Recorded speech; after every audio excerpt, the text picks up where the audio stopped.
Hey everyone, it's Rabbi Shmuel Pollen, and we've got some original music coming out that was written by me, so look forward to that. I have it being produced by a couple of singers and artists, and we should be looking forward to some nice, cool, new music that's very catchy and very wholesome, and really is an anthem that packs a punch. And today we're going to talk about Elon Musk. He's all over YouTube. Everyone is following him very closely, and we're all very excited about who he is and what he's doing, and I'm excited too. I want to say, my theory is that he is paving the way for the Messiah.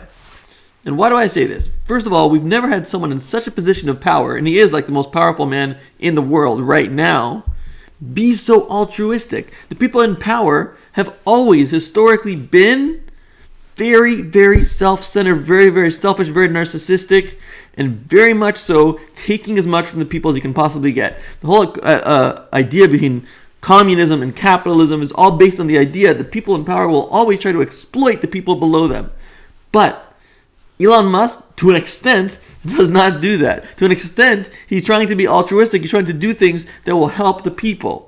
And that is an example of SpaceX. He's trying to make us an interplanetary system, so we can be able to go to one planet if another planet is destroyed. Neuralink, which will help people with brain diseases. Tesla, helping the environment, not using gas, using electricity, and even helping with the war in Ukraine. This guy sleeps on factory floors. He works 48 hours a day, so to speak, and he's unbelievable. He's extremely altruistic. He wants to buy up Twitter because he wants there to be more free speech. Did it really make sense financially for him to buy Twitter? No. He wanted more. He thought it was right for there to be more free speech. He wanted the people to have an improved quality of life. So he bought Twitter. It didn't matter about the money. And we've never heard that from any rich person ever in the history of the world. A rich person that actually doesn't even care about money. He cares about making the world a better place. So this is paving the way for the Messiah because he's doing things like robots, AI, which we talked about in another video, and he will take care of the robots while the Messiah can take care of all the spiritual stuff of uniting the world and teaching them about godliness and bringing everyone together as one family and eliminating all wars. Well, he's going to help with the wars as well, but in general, he's going to take care of the physical stuff while the Messiah will take care of the spiritual stuff. Now, should you be worshiping Elon Musk? Should you be following his every single move? I don't think so, because he's not a perfect person. I'll give you an example.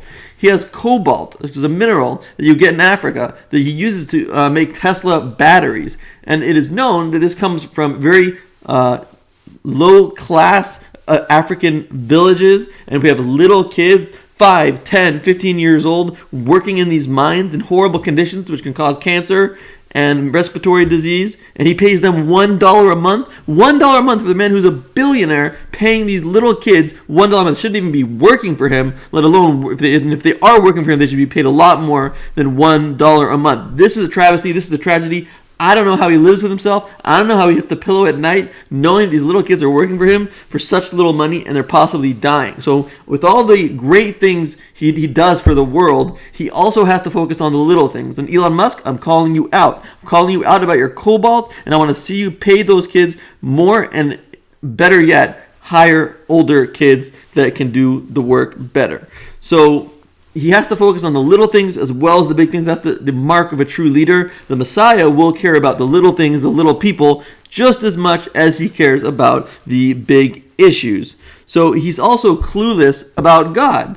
He has read the Bible, he's read the New Testament, which I don't believe in, and he thinks that an eye for an eye means that you poke out someone's eye if he pokes out your eye. In which case, that would leave everyone blind, which is why he likes the New Testament better, because in the New Testament it says, turn the other cheek. So if you go for an eye, everyone will wind up blind. What he does not know is there's a commentary that comes with the Bible called the Talmud, given from Moses and handed down to us, which teaches us what the true meaning of the words is and the way it's actually applied, because these rules were applied in Jewish courts for thousands and thousands of years.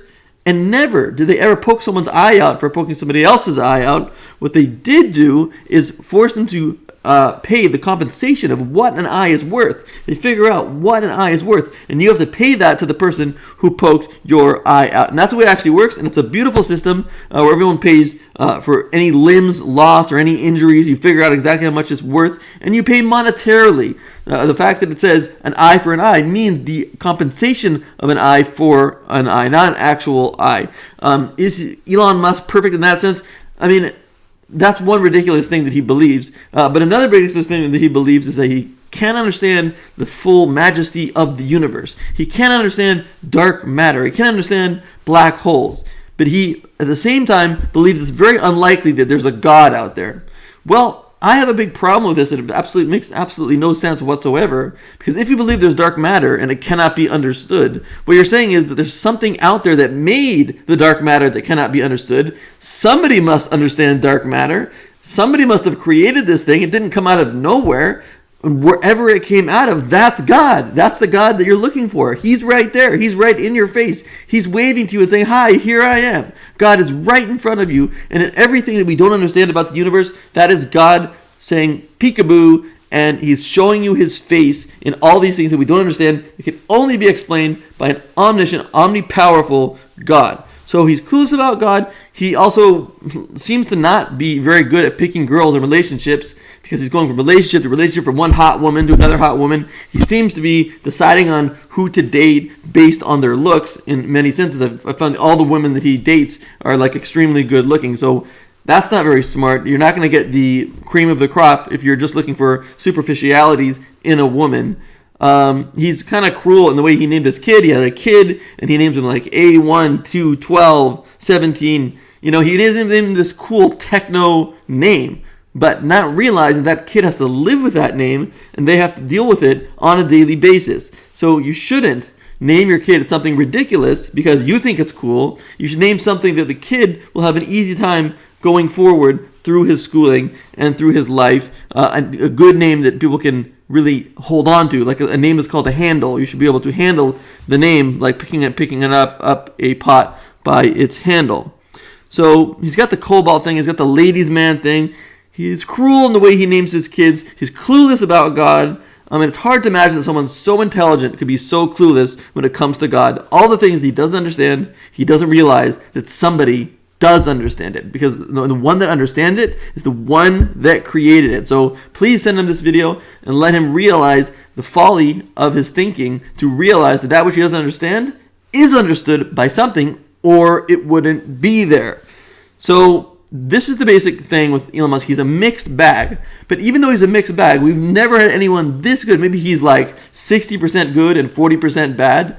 Well, we've never even gotten close to 60% good ever in history, except if you're talking about great Jewish leaders like the King King David and King Solomon, Abraham, Isaac, Jacob. Okay, there we had this, very extremely good people, 100% good people. Moses, 100% good person. They're perfectly righteous saints. But never in recent history, and even going back to the Roman Empire and the Persian Empire, we never had a king that was this altruistic. And that is an unbelievable feat, something that's definitely a signal, and God is saying, hey, this means the Messiah is coming. This means the Messiah is on his way. This means the Messiah is here doing his activities to bring the world together and bring godliness down to earth, to bring heaven down to earth, to make a home for God in this world. May it be immediately. And God bless Elon Musk, and may he become even a greater person than he is in all of his actions, including the way he takes care of the little people. God bless.